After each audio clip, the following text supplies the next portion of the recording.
নমস্কাৰ আমি বসবাস কৰা এই পৃথিৱীখনত মানুহক বাদ দি বাকি যিমান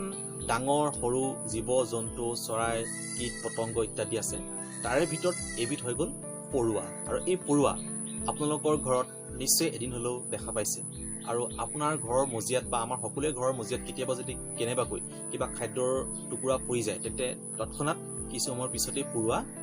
তাত উপস্থিত হোৱা দেখা যায় নহয়নে বাৰু আৰু পৰুৱাই নিশ্চয় এদিন হলেও আপোনালোকে খাদ্য বস্তু টানি লৈ যোৱা এদিন হলেও আপোনালোকে মন কৰিছে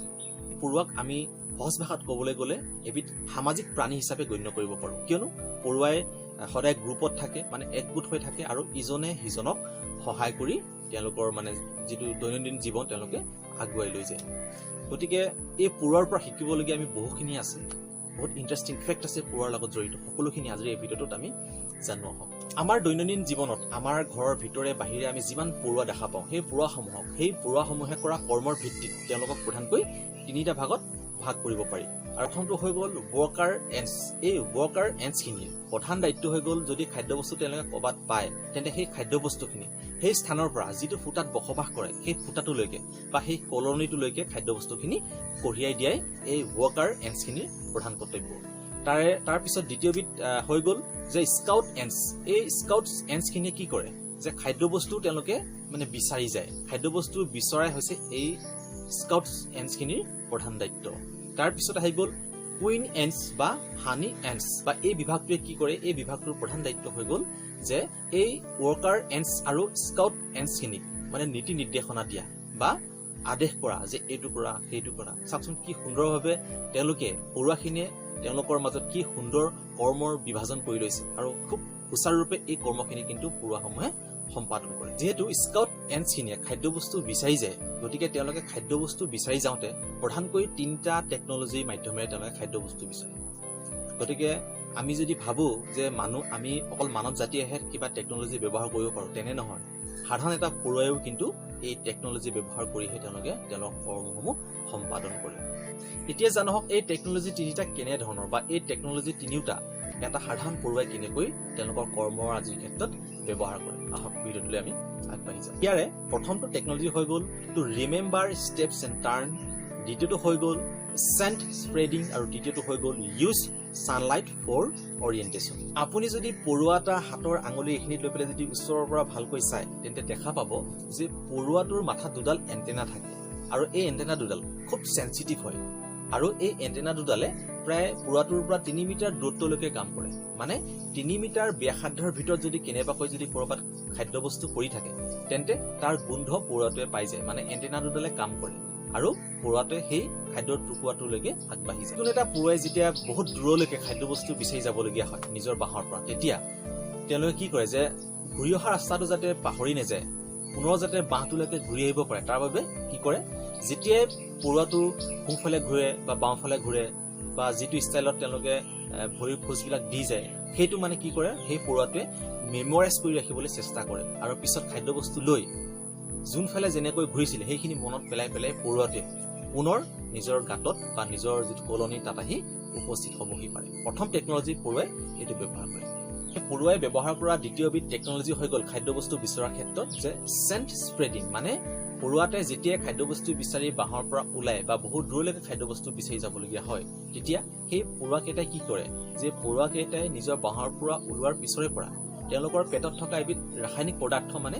মানে পেলাই যায় যোনফালে যায় সেই ৰাসায়নিক পদাৰ্থবিধ পেলাই গৈ থাকে আৰু সেই ৰাসায়নিক পদাৰ্থবিধৰ নাম হ'ল ফেৰামন আৰু এনেকৈয়ে ফেৰামন পেলাই সেই পৰুৱাটোৱে যেতিয়া নিৰ্দিষ্ট এটা স্থানত আহি পেলাই খাদ্যৰ সন্ধান পায় তেতিয়া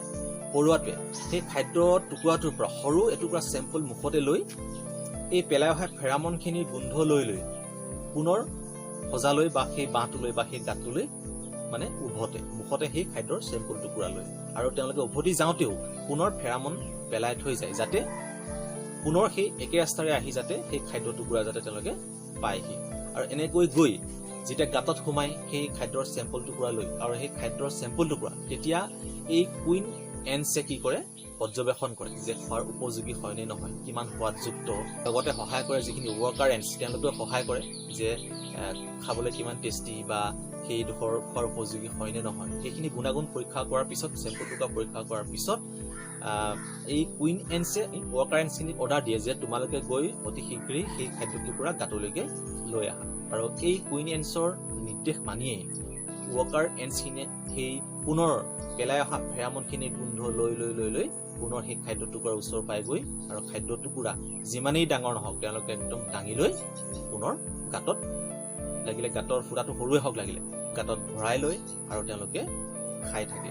কেতিয়াবা কি হয়, আমি নিশ্চয় আপোনালোকে হয়তো দেখা পাইছে যে খাদ্যৰ টুকুৰাটো ডাঙৰ হৈ যায় আৰু পৰুৱা থকা ফুটাটো মানে যিটো বাঁহটো সৰু হৈ যায়, সুমিয়াব নোৱাৰে। কিন্তু তেওঁলোকে আপোনালোকে যদি ভালকৈ লক্ষ্য কৰে দেখা পাব যে পৰুৱাকেইটাই যুঁজি কিন্তু যিমান ডাঙৰ খাদ্যৰ টুকুৰা হ'লেও অৱশেষত কিন্তু এই ফুটাইদি ভিতৰলৈ ভৰাই। এতিয়া ঠাণ্ডাৰ দিন আহে, তেতিয়া এই ঠাণ্ডাৰ দিনকেইটাত পৰুৱাই কিন্তু নিজৰ দেহত পৰ্যাপ্ত পৰিমাণে এই ফেৰামন নামৰ ৰাসায়নিক কেমিকেলবিধ প্ৰডিউচ কৰিব নোৱাৰে, যাৰ বাবে তেওঁলোকে ব্যৱহাৰ কৰে তৃতীয়বিধ টেকনলজি, যিটো হৈছে ইউজ ছানলাইট ফৰ অৰিয়েণ্টেশ্যন। সূৰ্যৰ ৰশ্মি যেতিয়া চিধাচিধিকৈ আমাৰ পৃথিৱীলৈ আহে, তেতিয়া সূৰ্যৰ ৰশ্মিৰ কিছু অংশ আমাৰ পৃথিৱীৰ বায়ুমণ্ডলত থকা যি ধূলিকণা, সেই ধূলিকণাসমূহত খুন্দা খাই কিছুমান সেই সূৰ্যৰ ৰশ্মিখিনিত এটা ঢৌৰ সৃষ্টি হয়, যিখিনি পিছত আহি আমাৰ পৃথিৱীৰ ভূপৃষ্ঠত পৰেহি। অন্যহাতে যিখিনি ৰশ্মি চিধাচিধিকৈ আহি আমাৰ পৃথিৱীৰ ভূপৃষ্ঠত পৰেহি, পৰাৰ পিছত যেতিয়া পুনৰ ওপৰলৈ যেতিয়া প্ৰতিফলিত হৈ যায় ৰশ্মিখিনি, তেতিয়াও কিন্তু এটা ঢৌৰ সৃষ্টি হয়। আৰু যিটো পৰিঘটনা আমি আমাৰ চকুৰে আমি দেখা নাপাওঁ, কিন্তু এই পৰিঘটনাটো খুব সুন্দৰভাৱে পৰুৱাই পৰ্যবেক্ষণ কৰিব পাৰে। গতিকে পৰুৱাই যেতিয়াই ফেৰামন প্ৰডিউচ কৰিব নোৱাৰে আৰু যদি দূৰলৈকে যদি খাদ্যবস্তু বিচাৰি যাবলগীয়া হয়, তেন্তে তেওঁলোকে গাঁতৰ পৰা ওলাওঁতে সেই গাঁতটোৰ পৰা প্ৰায় 180 ডিগ্ৰী এটা এংগেলৰ এটা ব্যাসাৰ্ধৰ সৃষ্টি কৰে। আৰু তাৰ ভিতৰত পৰা যিখিনি সূৰ্যৰ ৰশ্মি, সেই ৰশ্মিখিনিৰ সহায়ত তেওঁলোকে মানে আহা ৰাস্তাটো সুন্দৰভাৱে উলিয়াই লৈ আৰু পুনৰ সেই ৰশ্মিৰ সহায়তে পুনৰ সেই গাঁতটোলৈকে যাবগৈ পাৰে। গতিকে দেখিলেনে বাৰু, এটা সাধাৰণ পৰুৱাই কি সুন্দৰ টেকনলজি ব্যৱহাৰ কৰি তেওঁলোকৰ জীৱন যুদ্ধত তেওঁলোক ব্ৰতী হৈ থাকে। ভাবিলে কিবা আচৰিত লাগি যায়, নহয়নে বাৰু? আশা ৰাখিছোঁ ভিডিঅ'টো আপোনালোকে চাই ভাল পালে। যদি ভাল পালে এই ভিডিঅ'ৰ কমেণ্ট বক্সত এটা আপোনালোকে কমেণ্ট কৰক, ভাল বেয়া যি লাগে আপোনালোকে কমেণ্ট আকাৰে জনাওক। আৰু এই ধৰণৰ ভিডিঅ' কিছু বেলেগ ভিডিঅ' আপোনালোকৰ মাজলৈ মই পুনৰ আনি আছোঁ। ধন্যবাদ।